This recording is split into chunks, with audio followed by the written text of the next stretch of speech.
Welcome to lesson 1.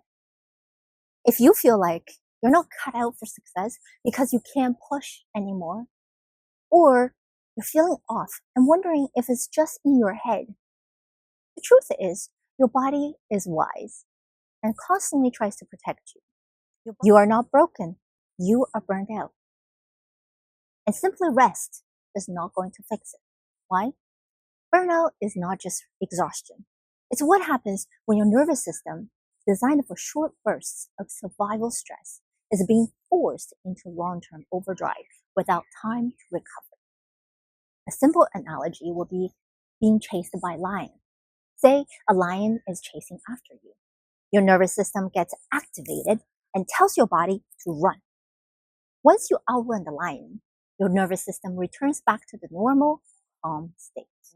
What happens if you constantly live in an activated, stress state? Then your nervous system gets drained. And that is when burnout happens, which is why simply just resting is not going to effectively fix it.